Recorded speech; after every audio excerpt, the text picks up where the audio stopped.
Hello. I apologize for starting a little bit late. There were just some people trickling in and thought I'd give everyone a chance. So first off, I'd like to start with a disclaimer that this meeting is for supporters of non-discrimination.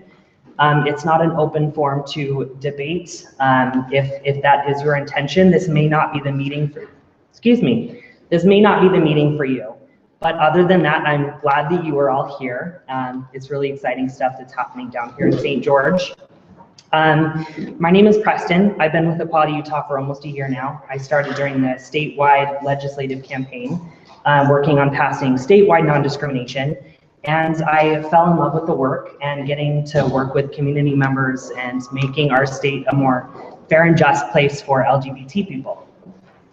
And I'm Tara. I have also been with Equality Utah since about January. And I have seen what an impact people getting involved and just getting to be part of the political process can make for these issues. And that's why I'm so excited to see everyone out here today. So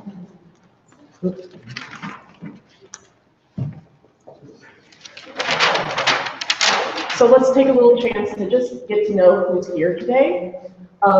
Let's just introduce ourselves to our neighbors, get little groups of four, and introduce ourselves by just saying our names, our preferred gender pronouns. Because we are part of the LGBTQ movement, we don't want to make any assumptions about how people identify when it comes to gender. So that's why we do that. So examples of preferred gender pronouns would be he, him, and his, she, her, and hers, or they, them, and theirs.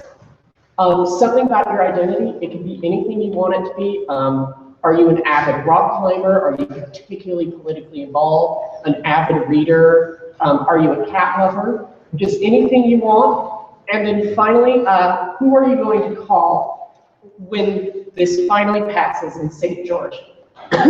Excuse me. So there's a lot of people, so maybe if you just want to like get together as little rows and do quick little introductions. Yep. We'll give you a couple minutes for that. Get together in about four.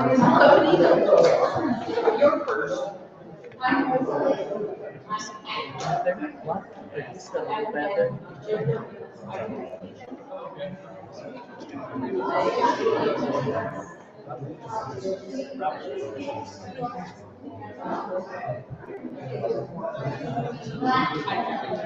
And who are you going to call? Yes, with the pastor, who are you going to call?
That's like I'm a single mother with Baxter's class.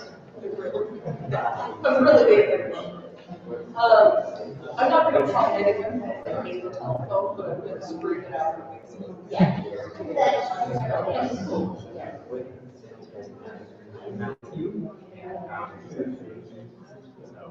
Okay, couple more seconds, 30 seconds.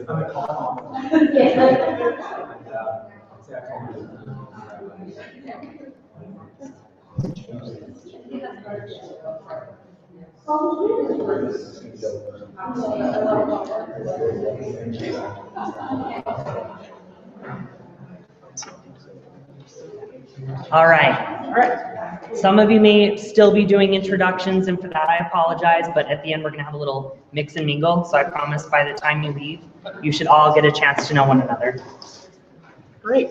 So who here in the room identifies as lesbian, gay, bisexual, transgender, or queer? Awesome. Wonderful. Who here is an ally to a lesbian, gay, or bisexual person? Wonderful. And who here is an ally to a transgender person? Ooh, that's awesome. Thank you so much. Well, So now that you've gotten a chance to get to know each other a little bit and get a feel for who's in the room, I want to tell you a little bit about who we are. So Equality Utah is the state's largest LGBT advocacy organization who works to improve the lives of LGBT people here in our state, really through three main strategies. Through education, kind of like what we're doing here, advocacy, by advocating for the passage of LGBT inclusive non-discrimination laws and various other laws that affect the lives of LGBT people, and the Equality Utah PAC, who helps get fair-minded candidates elected. So a little bit about our state. Last year, the largest national study of LGBT people was conducted by the Western Justice Center, and they narrowed that study down state by state. So these are a reflection of just our state and our community, which is really cool because that's never happened before. So right now in Utah, there are 20 jurisdictions that have LGBT inclusive non-discrimination laws, which is awesome because it's about 51% of the population. Unfortunately, that leaves almost half of the population in cities that don't have those protections, and we're working to change that. In addition to that, there are no jurisdictions that have protections in public accommodations. Public accommodations is any public space, a taxi, a bus, a hospital, a grocery store. So what that means is an LGBT person can be kicked out, denied service, or essentially legally harassed in a public space. And a little bit about the statistics. Again, these are just here in Utah, and it shows that discrimination is a problem. 26% of surveyed participants reported losing a job for no other reason than for being LGBT. 47% of surveyed participants reported not being hired just for who they are. 24% of transgender Utahns have been or are homeless right now. And 69% of transgender surveyed participants reported experiencing harassment or denial of service in a public space. So this really goes to show that discrimination is a problem in our state, and with almost half of the state not being in a protected jurisdiction, it's a real problem. but there is some good news. The good news is the lawmakers here are hearing a non-discrimination ordinance, and they want to hear from you. Last week, they heard from members of the community and local equality leaders about this ordinance. They sat down with them and they want to hear from their constituents at the city council. The bad thing is they haven't heard from enough people to really sway them to a yes. And that's really a problem for us, that they're not swayed to a definite yes. Which brings us to the bottom line. You, as their constituents, as the people they want to hear from, as the people with the stories, can make the difference. You are the ones who can really be the push that makes us win and protects LGBT people within your city. All right, so we're going to talk about the plan a little bit, but before I do, I just want to say that the 20 jurisdictions that do have those protections were enacted in part by community members and Equality Utah. So this plan, this strategy does work not only here, but nationwide. We've seen great, we've come so far nationwide, and it is essentially due to this strategy. So we've discovered that when we connect to people's hearts with our stories, it really moves people to take action. So this can be done in one of two ways or simultaneously. When we share our stories to activate supporters, the allies here in this room. You are essentially activated supporters. You know someone who is lesbian, gay, bisexual, or transgender, and that compelled you to be here tonight. You can connect with your lawmakers as their constituent, and once you do that, you bring in that heart piece, connect to them with those stories. It's harder for them to justify the continuation of discrimination. It makes them compelled to move with us. You can also connect with your lawmakers directly, which we're going to go into a little bit more in depth here in just a little bit. And either of these strategies will push us to win. The great thing about this is they can be done simultaneously. As an LGBT person, you can activate your friends and your family to contact lawmakers as well as doing it yourself. So it really puts our lawmakers in surround sound and makes them realize that most Utahns are fair-minded and do believe protections. So we've been talking about how we need to sway people, but let's talk a little bit about what that actually looks like. So there are always these 10% of people who are completely against us. They're not going to be with us. They are our die-hard opponents. And then there are 10% of people who are completely with us. They're going to support us. They're great. They are our great die-hard supporters. And then we have that 80% that is then that wibbly-wobbly, movable middle ground. And of course, what might move those movable middles away from us? Well, one of the main things is a flawed mental template. And a mental template is what they think they know about LGBT people from learning it from like the internet or from opposition in, for instance, the media and churches or wherever. So this is Joe. Joe is your average movable middle man. Up in his head, he knows non-discrimination is right. He knows people should be treated fairly. He believes in opportunity and freedom, American values that our country was founded on. He knows those are right. However, those flawed mental templates we talked about earlier, those live down here in his gut. And so before we go any further from here, I'm just curious to see what you all think is a flawed mental template. What are some of the things that you've heard about LGBT people that are negative, that give you those ookie gookies? And I know that I've heard many things that are negative about me. It always after you. Pardon? After you. After you? They want to recruit you? Right. That's one. Anything else? They don't want sex. Promiscuous? One of the most horrible things is that they're pedophiles. Pedophiles. Yes. That is something that we hear a lot. Pervert is the big one. So yeah, those are all those negative things that live in people's guts. Those are those flawed mental templates. And when those come up and reach their heads, it sets off the amygdala, which is, we're not going to get too far into the science. Obviously, we're here for we have a lot of information to go over. And if we turn this whole thing into a long science lecture, we're not going to get to it. But basically what happens is the amygdala, which is a reptilian part of our brain, is responsible for that flight or fight mechanism. And when those fears, those really flawed mental templates get to that and set that off, they move away from us. So what we can do to make sure that doesn't happen is to block it by using the heart, by really connecting to them. And the ways we can connect to them are things like commonalities, were they in the Boy Scouts, for instance, or our shared Utah values is another good one. Who here can list a few of those shared Utah values for me? Family. Family is a huge one. Community. Community, that's big. Work ethic. Work ethics, yes. Can anyone think of something else? Faith.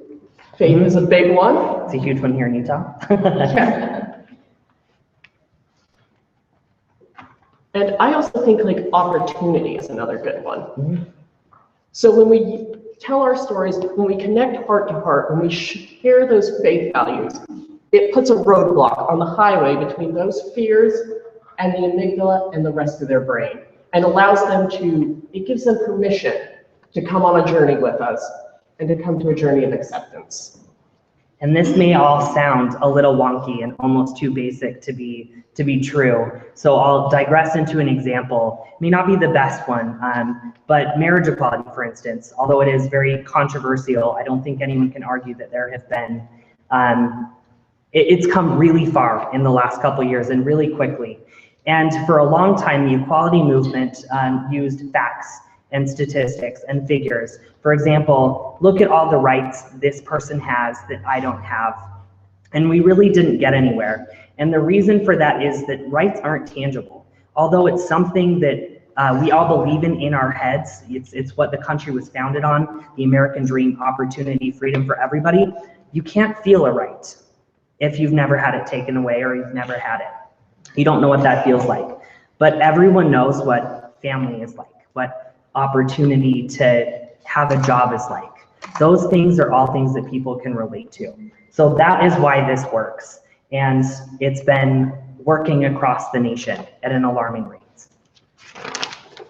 Of course, brings us to story arcs. So now that we've talked about how we connect to people and why, actually, now that we've talked about why it's so important to connect to people, I'd like to give you some tools on how to best do that.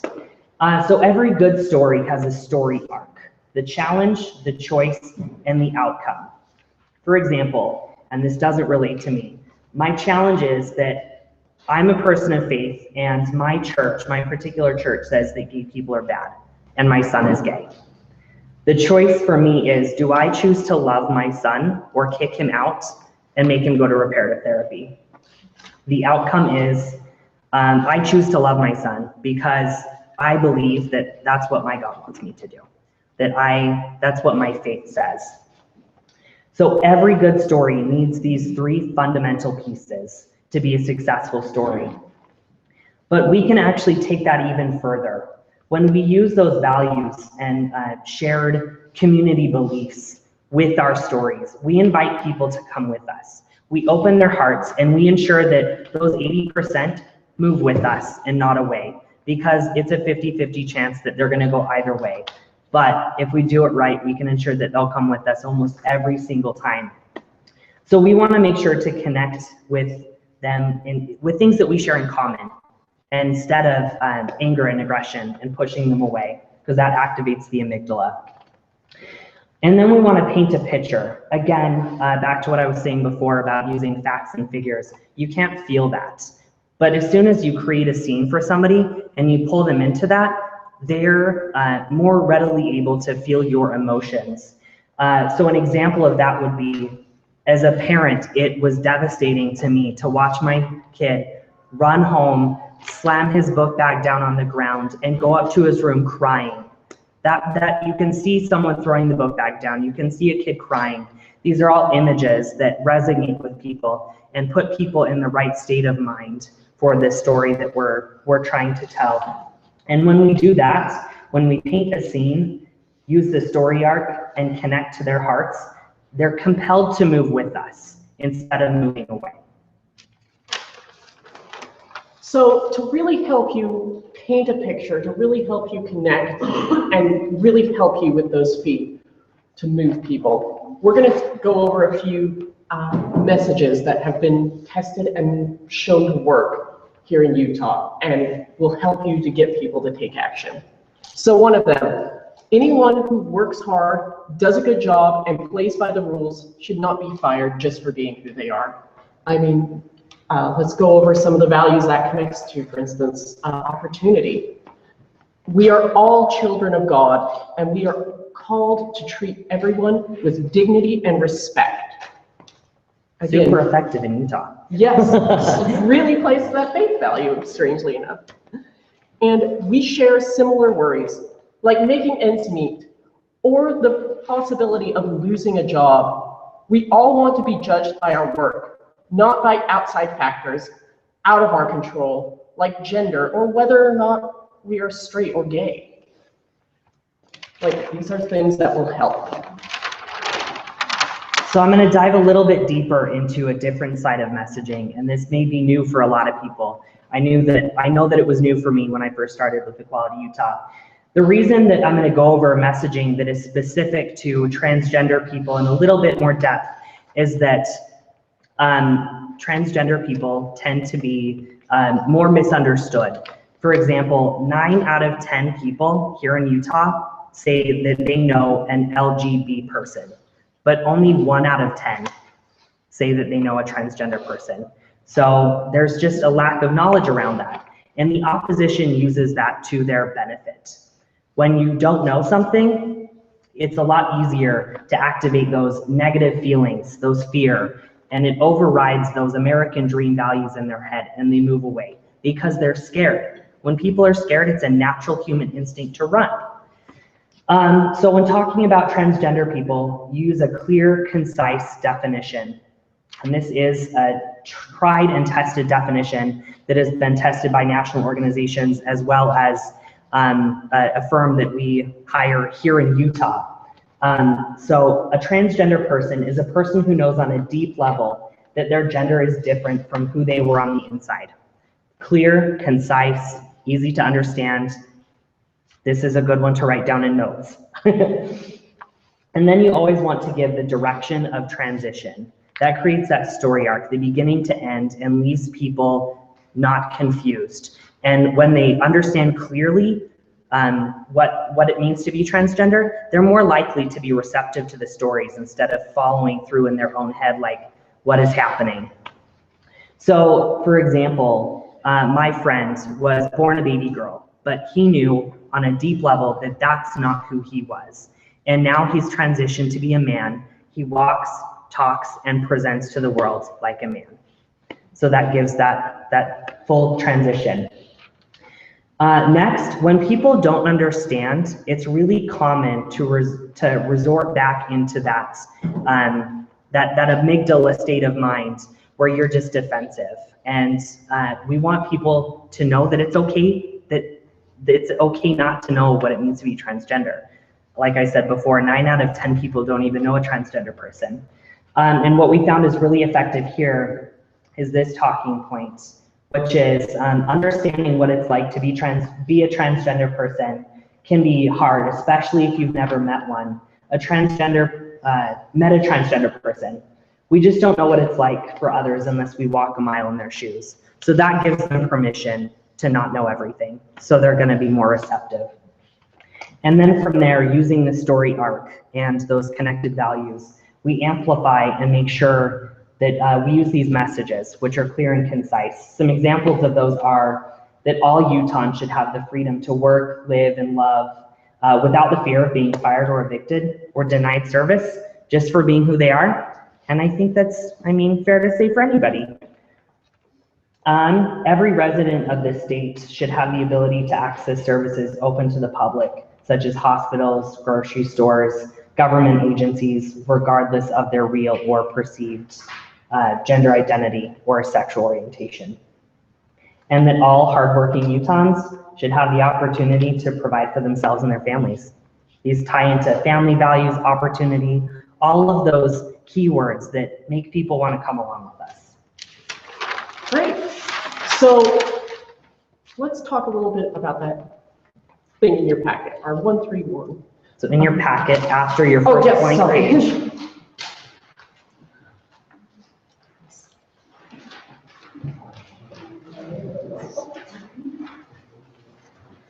Okay. So in that packet, you'll see a little paper with 131 written on it.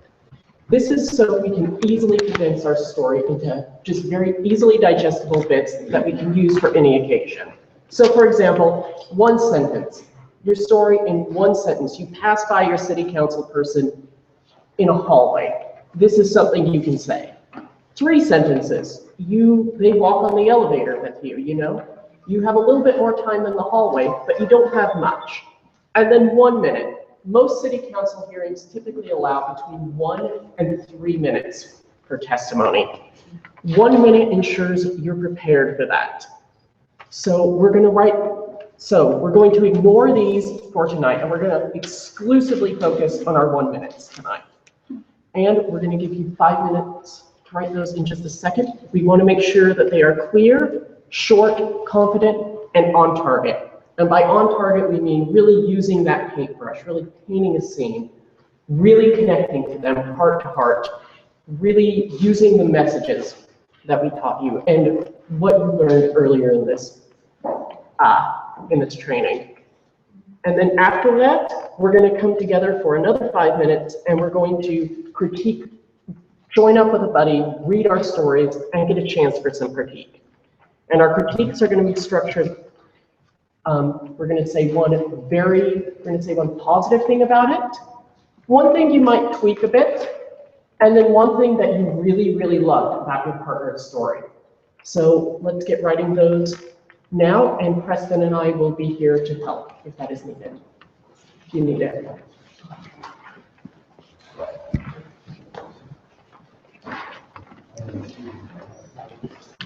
And I'm going to flip back to that messaging page so you can refer to these and try to incorporate some of that language into what you're writing. So you have 5 minutes to work on your 1 minute.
I know you start on kind of general out there. How many corporations have non-discrimination policies? And do you have a list of some of those that we know, who to do business with?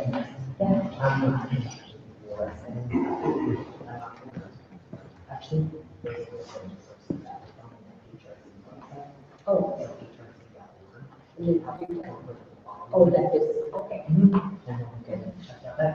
Yeah, so if we put pressure on them, I mean, the big corporations put a lot of pressure in Arizona when they were going to pass that discriminatory law. And then after all that pressure from the big corporations, then the governor vetoed that bill. Yeah.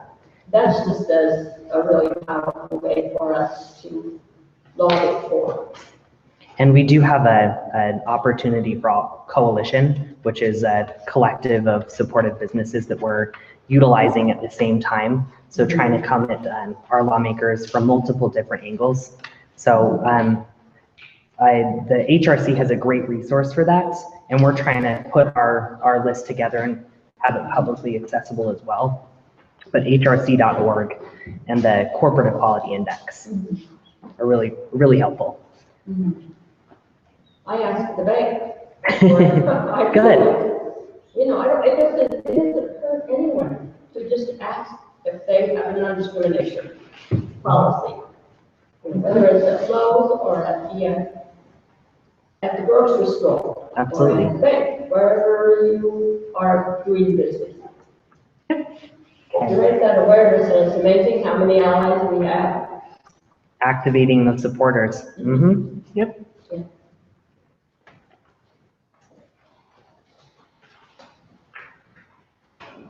All right, so there's 5 minutes on the writing. So now I want you to get together in groups. So 2 people, and take turns reading your 1 minute. And then after your partner reads their 1 minute, go ahead and give them feedback. And that structure again is one thing they did really well, one thing they could improve upon, or maybe tweak a little bit just to make their story as impactful as possible, and then something else that they did really well. So we'll give you another 5 minutes to read your stories, switch, and then give feedback.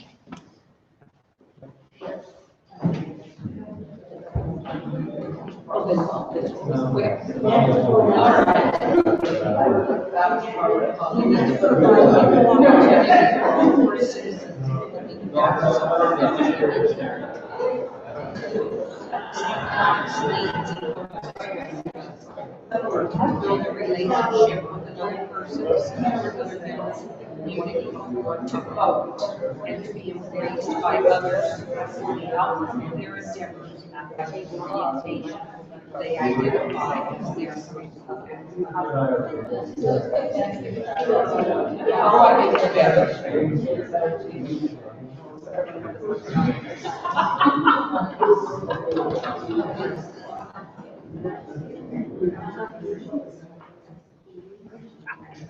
Thank you for Thank coming you. down and Absolutely. all your effort. Thank you. Are you headed out? Thank you so much. Oh, Quite a neat thing. I kind of need to be down there. totally understand. Thank you. Thank you so much for coming. I'll do the work I can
here.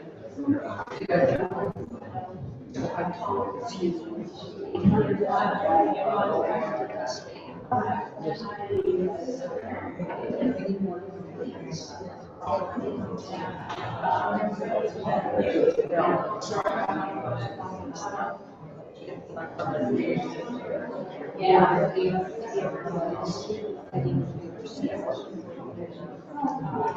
Because, you know, notice the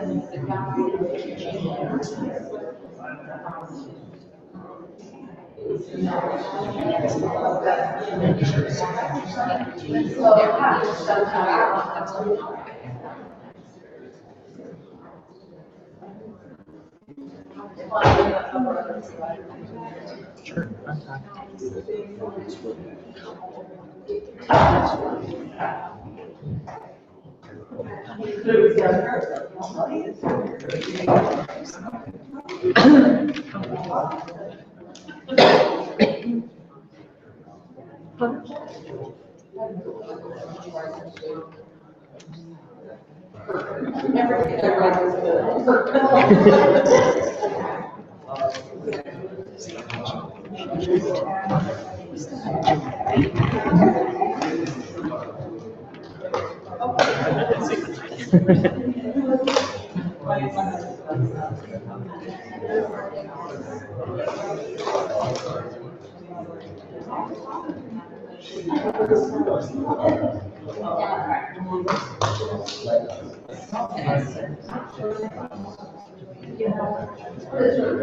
30 more seconds.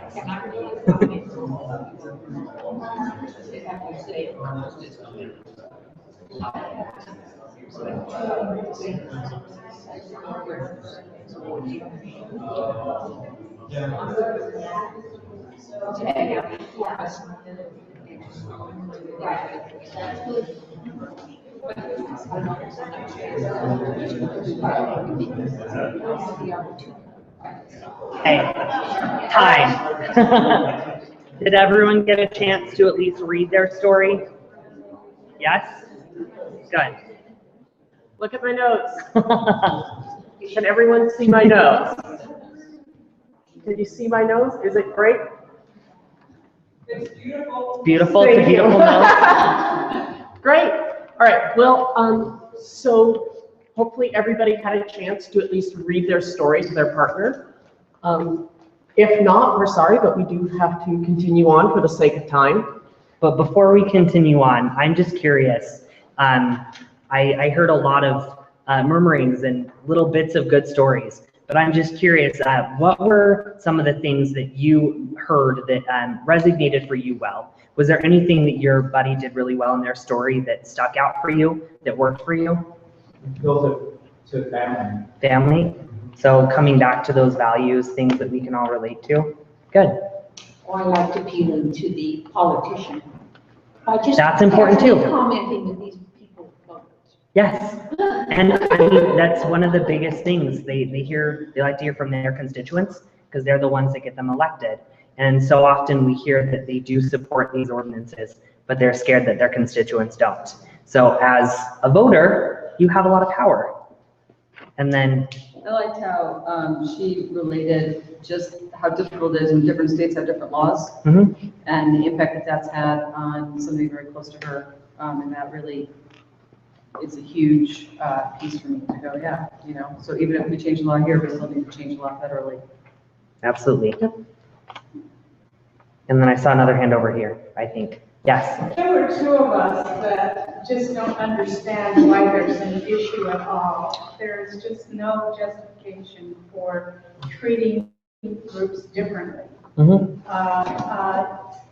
Things, I mean, marriage is not a religious ceremony. It's a civil agreement. And there is no reason in the world why every citizen shouldn't have that choice if they want to.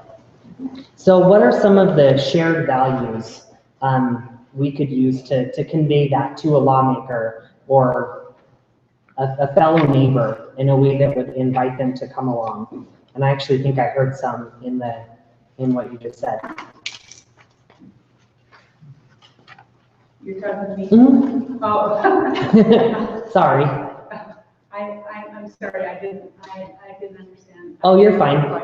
What are some of the shared values that we could use to connect to a lawmaker or a neighbor to share that message in a way that would resonate with Well, I actually people. wrote down that if I came face to face with one of the state legislators or one of the city commissioners, that I would just say, how would you feel if you were being treated the way you're treating this group? What about if your rights, or what about if your position in the community was jeopardized the way you're jeopardizing these people? How would you feel? And they should feel pretty badly. And that's essentially what we're trying to invoke in the people that we talk to is an emotion to bring them along, to connect heart to heart. And sometimes finding the best way to do that can be difficult. So when that happens, we like to, obviously paint that picture, and that should be your message, that, everyone should have the same opportunity, and using those messages, those fine-tuned little sound bits that have been tested to work really well to fill in those blanks, to make sure that you get your message across and you make sure that they come with you. Anything else that stuck out and did really well for you? Well, I think in both of our stories, not only we talked about, our friends and what they were going through, but also how it affected us. Absolutely. And how that, all through our life really can make a difference. So I'm hearing friends, family, opportunity, being treated fairly, all of these shared values really come through in what you're saying worked for you. And that is because we can all relate to them.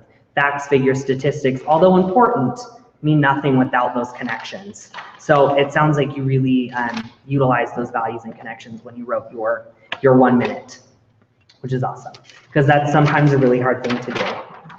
Great. So now that we've had the opportunity to write our 1 minute, I want to give everyone a chance to further advocate for non-discrimination here in Utah. It is one of the most effective and powerful ways that we can change the hearts and minds of our constituents as voters who will re-elect them. It's important that they know that they're supported and they will get your vote if they pass these measures. And the best way to do that, again, is to connect with them. Because if they're already with you, they hear that yes vote, it pushes them even closer. But if they're that movable middle, your story may just be the thing that brings them over. Like Kara said before, the city council typically gives between 1 and 3 minutes for people to speak. And I was hoping tonight that getting together, all of you would have an opportunity to go before the city council tomorrow. However, it seems like the city council is not going to hear it this week. But they only have to give 48 hours notice to hear an issue. Typically, they do give more, but 48 hours notice is the only, is their legal requirement for time. So this could come down at any given time. Any day now. Any day, and all of us need to be ready because they haven't heard enough from their constituents to actually pass this yet. So now that you've all written your 1 minute, I would love for you to take the next 20 minutes to write a 3-minute speech. You can take your 1 minute and build upon it. That way, all of us in this room can be ready at a moment's notice to go before the city council and be heard, so they know that they are supported in passing this measure. Yeah. So you're saying the city council is meeting tomorrow, is it always on a Wednesday night that they meet? It's on a Thursday. Okay. Sorry, So they I meet, may it have was said like, is it tomorrow. first Thursday of the month, or is it every Thursday? Every Thursday. First and third? First and third. 5 o'clock, The and other two are work meetings. Yeah. Okay. So there's like an open hearing At and 4 o'clock, 4 o'clock or 5 o'clock? 5 o'clock. 5 o'clock, okay. And where do they meet? This is probably a really it's stupid the question. City council. city council building? Okay. Oh. I have to say something Yeah. because it could be important. Yeah. Because they have very strange people that come into the council meetings and want to have their 1 or 3 minutes to speak, they pretty much tell you, if you are not a resident of St. George, Yes. zip it and let the residents talk. So if you live in Washington, if you live in Ivans, they ain't gonna listen to you. There's one question to that. If it's something that's actually on the agenda as a item that we're working on, we'll let anybody in the community, including basically everybody in Washington County, that's going to be affected by it, talk. It's only during the public speaking section at the very beginning that is just for St. George residents. Yeah. So that is called vested interest. So anyone in the community that can be affected by that. So as an ally, you may have someone that lives in St. George that's affected by that, and it's a vested interest. Also, we're going to try to work in Ivans and Santa Clara and surrounding cities. They all have their own city councils. Mhm. I think it would be advisable to suggest that people speak to the city council That are in the from St. city George. that they live. Absolutely. Yes. Because each of those municipalities would be passing whatever ordinance we're looking for Mhm. and the wording they're saying. So just getting St. George to say, oh yeah, I'm on board, Mhm. is not necessarily going to affect the Absolutely. other cities around here. So Yes. So it is the St. George often sets the tone for the rest of this project. So if you can get St. George to agree to it, the rest will follow. Which is something that we Or saw Santa. happen along the Wasatch Front. Really, there was no movement in non-discrimination for several years. Actually, 7 years is the time we've been working on our statewide non-discrimination bill. Salt Lake City passed an ordinance in 2009, and since then we have passed 20 other ordinances in the Wasatch Front. So even passing one really does set a tone and a precedent, and it makes it easier. And even if you don't live in St. George, we are going to try actively to pass ones in surrounding cities. So it'll still be beneficial to be ready at a moment's notice. So for the next 20 minutes, using those talking points, if you can beef up your story to have a 3-minute speech, because I mean, like I said before, they only have to give 48 hours notice. We are going to actively keep all of you up to date on when that's going to be and make sure you know when, so you don't have to follow the city council, which can sometimes be confusing. So we'll keep you updated, let you know when it's going to happen, and you can be ready with your speech as soon as it's needed.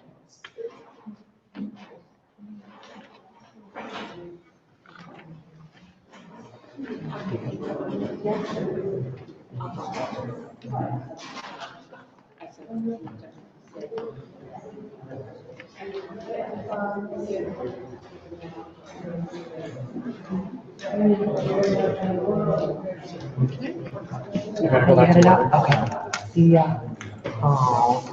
Thank you for coming. Thank you. Yeah. See ya.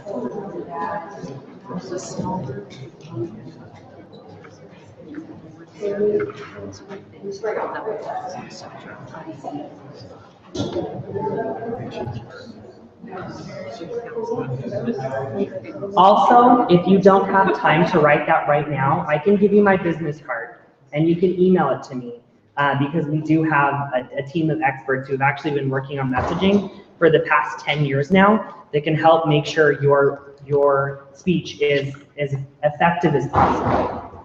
And then we can get that back to you and help make that happen. Okay, that'd be fantastic. I have 4 children. No worries. Well, you already have, you guys already have all this information. You probably don't need to have them. These are just the things I pulled up on linking suicide. Oh, you know, I would love to look over it. Yeah. There's always, it's Well, I always didn't nice to have know what was multiple tonight was, eyes. I wasn't sure. Tonight was the night people needed support or what, so, so my email's on that list, and whatever you guys will, because I'm a St. George resident and business owner, so. Oh, are you a business owner? I am. Can That's amazing. do you have a card? Because Yes, we I are would love trying to tell you build that I have coalition. a multicultural staff, but I don't want to, you know what I mean? I can't even,